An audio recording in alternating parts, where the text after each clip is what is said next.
So I'm going into part 2 on my video response because again I want to try to give user owheydusoapsk due diligence in trying to give him a proper response to try to answer all of his questions.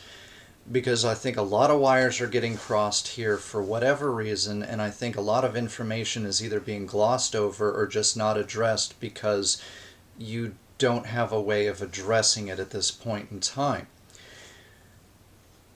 For at least the third, maybe fourth time, I'm going to invite you to check out my series. Yes, it is quite long, but it is because it is well researched. If you really want to understand where I'm coming from, what my position is, because I'm really having to compress major talking points into little sound bites because I only have a 15-minute upload time variance, or excuse me, time limit here. But I want to continue on with what you were saying here, and I just want to reiterate what I was trying to say at the end of the last video there. Viewing child pornography versus, say, actually molesting a child, I think that it's ridiculous to conflate that both of them are somehow absolutely interdependent of each other, and that the viewing is much worse than the actual doing, or that the viewing leads to doing, which at least you seem to take on the talking point that I spoke about, because I've done a video about recidivism, child pornography, and what have you. I do believe that people who create child pornography need to be put behind bars, absolutely no exceptions. These are depraved, sick individuals, and you'd get no argument from me on that talking point. Not that you necessarily made that, but I want to make that clear because I don't want people thinking that I've ambiguously somehow endorsed the creation of real live child pornography. I am not. And I would never support something like that. If we want to go after child pornography as it is, we need to do things like especially be going overseas, because the bulk of child pornography is actually filmed overseas, not here in the United States, which should at least be a comforting thought that it's not the US that is making the bulk of, if not even 90% of the child pornography that is out there. And so I absolutely am for the stopping of the making of child pornography, period. You know, outside of what I had mentioned, lolicon and shorticon, and the situation over there in Japan, because if that is actually doing real help, and it involves no children outside of a drawing, even though it might disgust me that such a thing exists, as long as it's not put in my face or pushed into my child's face or any other child's or family's faces, then I don't see an issue with lolicon and shorticon. I do not see a reason to throw people in jail for lolicon or shorticon. But real live child pornography, I don't mind putting people in jail for that. But when it goes too far, when civil confinement is invoked, such as what was talked about in the New Yorker article there, I don't agree with it. And when you have treatment programs that know that you yourself are a victim of child sexual of molestation yourself, oftentimes the MO of these programs, which again is in my series, is not to treat the sex offender's underlying issues for why they offended in the first place. And this again goes back into the talk that not all pedophiles are child molesters, and not all child molestation is carried out by pedophiles. Some people have no physical attraction or sexual attraction to minors and will offend because they're acting out. And we basically throw them in jail, we throw them in civil confinement, and we tell them, we don't care what actually happened to you. We don't care about your pain. We're going to basically keep you here until you confirm that you're the monster that we have made you out to be as a society, and in some cases as a as a profession in terms of the psychiatric associations at times, despite what I've talked about with the DSM-5, which is progress, but maybe not enough progress in the areas where it's needed. But I've already wasted 5 minutes here, and I don't want to have to make a part 3 to this, so forgive me, but hopefully you start to understand where I'm coming from with things, but please do not put words in my mouth. I did not say that I didn't feel that it was a crime. I simply felt that compared to child molestation, I don't view viewing of child pornography to be quite as bad as actually touching or penetrating a child.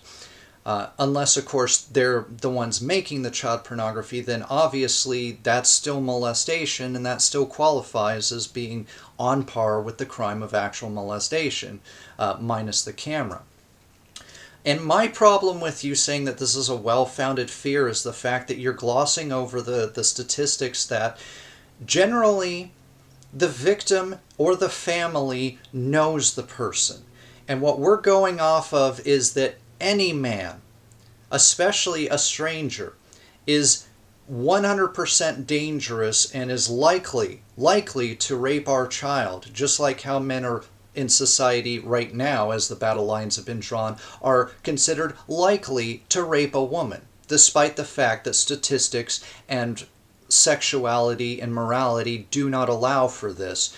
But people don't care about that. They care about their own issues here.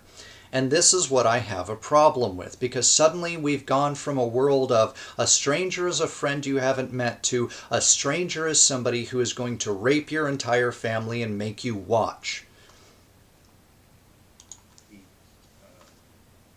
Treated as a crime, that somebody, just because they download it, shouldn't necessarily be treated as a criminal because it doesn't lead to child rape. And I will just grant that point because I think the... Thank you for granting that point.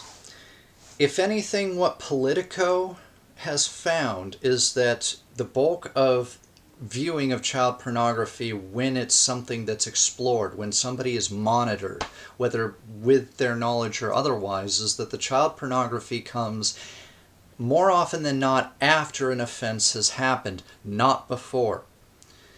But again, I'll try to find that link. I'll try to put it in the underbar here to try to cite my sources beyond what I've already cited in my series on my channel page, on my playlist on my channel page. Bigger point here is that downloading child pornography creates a demand for child pornography, and it supports an industry which exploits children. I think.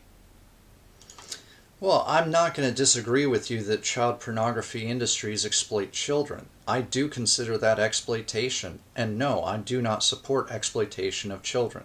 So, in many ways, we're in agreement there, but we should be going after the child pornographers, not the people who are necessarily viewing it, because as I've talked about in research and in interviews that I've conducted for the series that I made, in other words, actually talking to the people I'm trying to talk about instead of simply talking about or talking past the people that my series has been about, is that even non-sexual family photos of kids can technically become child pornography in the wrong hands. No, I'm not talking about photoshopping. I'm just saying that they can look at a fully clothed child and still have fantasies. Just as a heterosexual male might look at a woman and later on masturbate to the thought of what that woman looked like under her clothes and create fantasies inside their own heads as they pleasure themselves.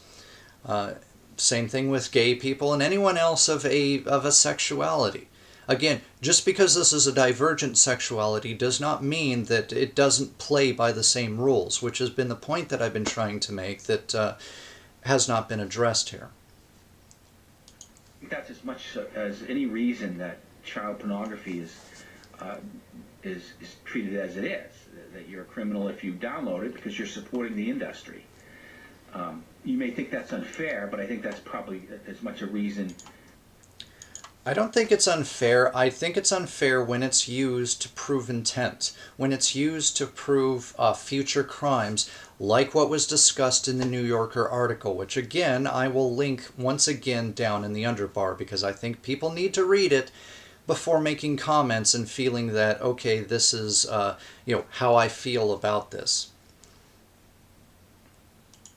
To keep that a crime as any other reason. You made the claim that people are put into jail until they admit to the crime that they will commit. And as an example, you used from that New Yorker article a young soldier who had Well, once again, I'm starting to run out of time, so it looks like this will have to be a part 3 because I want to include this so that people understand I'm not trying to misrepresent this user's points. I want to address them because I want to make sure people understand where I'm coming from, and hopefully maybe that this individual will understand that I am willing to address talking points and criticisms of any of my viewpoints. So let me stop the video here. We'll go on to part 3, and then I'm going to be done with this, at least at this point in time, because I've got more important things to do.